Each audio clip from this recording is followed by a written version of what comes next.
ফসল রক্ষার নামে বিদ্যুতের ফাঁদ, ঝাড়গ্রামে মৃত্যু পূর্ণবয়স্ক দাঁতাল হাতির। ঝাড়গ্রাম বন বিভাগের লোধাশুলি রেঞ্জের গড় শালবনী এলাকায় ফসল ও ফলের বাগান রক্ষার নামে টানা বিদ্যুতের তারের ফাঁদে পড়ে মৃত্যু হল একটি পূর্ণবয়স্ক দাঁতাল হাতির। মঙ্গলবার সকালে এই ঘটনাকে ঘিরে এলাকায় ব্যাপক চাঞ্চল্য সৃষ্টি হয়েছে।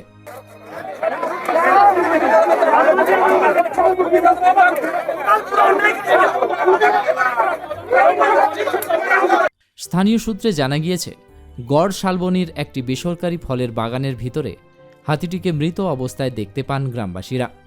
অভিযোগ, বাগানের চারপাশে ফসল রক্ষার উদ্দেশ্যে বিদ্যুতের তার লাগানো হয়েছিল। সেই তারের সংস্পর্শে এসেই হাতিটি বিদ্যুৎপৃষ্ট হয় বলে প্রাথমিক অনুমান বন দপ্তরের। যন্ত্রণায় ছটপট করতে করতেই ঘটনাস্থলেই মৃত্যু হয় দাঁতালটির। খবর পেয়ে ঘটনাস্থলে পৌঁছান ঝাড়গ্রামের ডিএফও উমর ইমাম ও লোধাশুলি রেঞ্জের রেঞ্জার প্রসূন মুখার্জি সহ বন দপ্তরের আধিকারিকরা। মৃত হাতিটিকে উদ্ধার করার পাশাপাশি কিভাবে বাগানে এই বিপজ্জনক বিদ্যুতের তার লাগানো হয়েছিল এবং কার গাফিলতিতে এমন ঘটনা ঘটল তা খতিয়ে দেখতে তদন্ত শুরু করেছে বন দপ্তর। ঘটনার খবর পেয়ে বৃহস্পতিবার ঘটনাস্থলে যান ঝাড়গ্রাম বিধানসভার বিজেপি বিধায়ক লক্ষ্মীকান্ত সাউ। বন দপ্তরের আধিকারিকদের সঙ্গে কথা বলেন তিনি। হাতিটির মৃত্যুর প্রকৃত কারণ জানার চেষ্টা করেন। পাশাপাশি ঘটনায় দোষীদের বিরুদ্ধে কড়া ব্যবস্থা নেওয়ার দাবিও জানান। এই মর্মান্তিক ঘটনার পর বেসরকারি ওই হেরিটেজ কর্তৃপক্ষের বিরুদ্ধে ক্ষোভে ফেটে পড়েন স্থানীয় বাসিন্দারা। তাদের অভিযোগ, বন্যপ্রাণী ঠেকানোর নামে খোলা বিদ্যুতের তার ব্যবহার করা অত্যন্ত বিপজ্জনক ও বেআইনি। এতে শুধু বন্যপ্রাণী নয়, যে কোনো সময় মানুষের প্রাণহানির ঘটনাও ঘটতে পারে। দ্রুত তদন্ত শেষ করে দোষীদের কঠোর শাস্তির দাবি তুলেছেন গ্রামবাসীরা।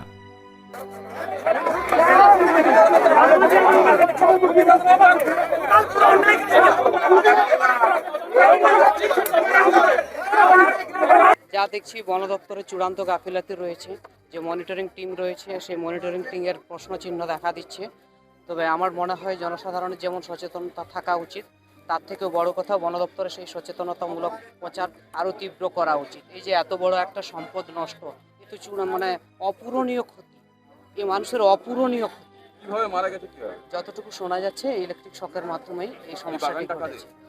এই বাগানটা তো আমরা দীর্ঘদিন ধরে এলাকাবাসী হিসাবে দেখে আসছি এইভাবেই পড়ে আছে। তবে যতটুকু জনশ্রুতি রয়েছে, অতীতে কোনো এক বাবুদের ছিল, তারপর সেটা কেমনভাবে হস্তান্তরিত হয়েছে আমার ঠিক জানা নেই। তবে পাশাপাশি কয়েকটি গেস্ট হাউস রয়েছে এবং শোনা যায় তাদের মালিকানাধীনই রয়েছে এগুলো।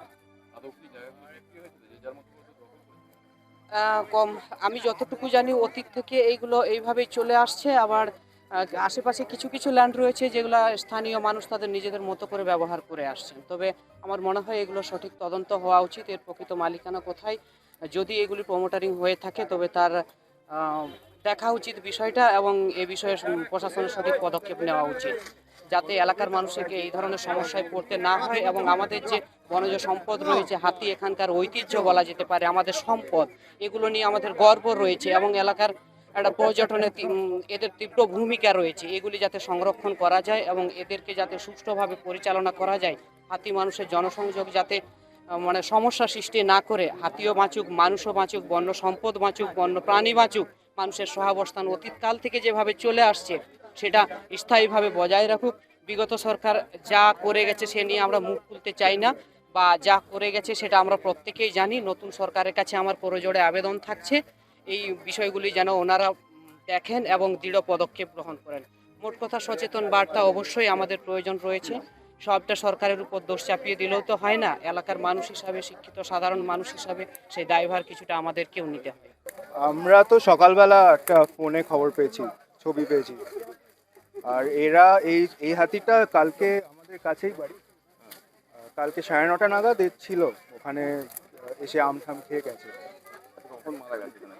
এখানে কখন মারা গেছে বলতে পারবো না, তবে রাত্রিবেলা আমরা দেখেছি এটাকে আমাদের বাড়িতে ওখান থেকে গিয়ে তারপরে এই মেন রাস্তা ধরে, যেটা ভেতরের রাস্তাটা জঙ্গলমহলের সামনে দিয়ে, সেটা দিয়েই এসছে। এই যে হাতিটা মারা গেছে, সে মারা গেছে একটু ইলেকট্রিক দেওয়া আছে ওখানে, আপনি দেখে নেবেন।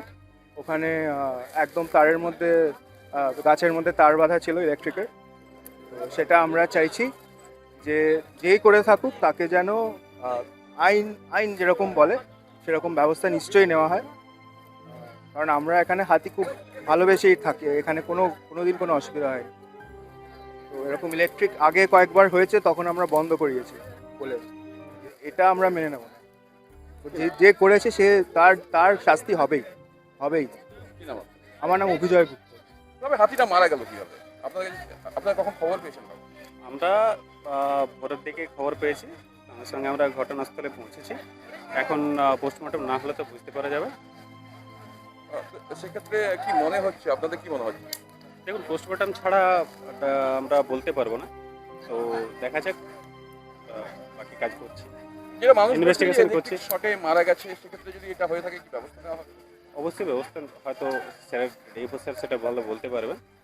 আর আমরা অবশ্যই ইনভেস্টিগেশন করে দেখছি, কারণ দেখে আমরা যথাযথ ব্যবস্থা নেব। আপনার নাম? Prasun Mukherjee, range officer. আপনার উজ্জ্বল ভবিষ্যতের লক্ষ্যে এক নির্ভরযোগ্য পদক্ষেপ মেদিনীপুর ইনস্টিটিউট অফ টেকনোলজি।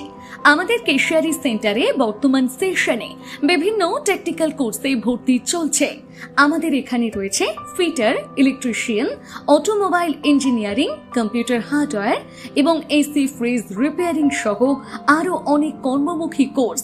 ন্যূনতম অষ্টম শ্রেণী, মাধ্যমিক বা উচ্চ মাধ্যমিক পাস ছাত্রছাত্রীরা আজই যোগাযোগ করুন। আমাদের বিশেষত্ব, কোর্স শেষ হওয়ার আগে খড়গপুরে প্লেসমেন্টের সুবর্ণ সুযোগ, সাথে পাবেন সরকারি শংসাপত্র, ফ্রি ওয়াইফাই সুবিধা এবং বিনামূল্যে স্পোকেন ইংলিশ ও পার্সোনালিটি ডেভেলপমেন্ট ক্লাস। বহিরাগত ছেলেদের জন্য রয়েছে থাকার সুব্যবস্থা। বিস্তারিত জানতে কল করুন 9932758925 অথবা 9475890622 এই নম্বরে। মেদিনীপুর ইনস্টিটিউট অফ টেকনোলজি, আপনার স্বপ্ন আমাদের দিশা। নিজেকে আপডেট রাখতে ফলো করুন সানন্দা নিউজ।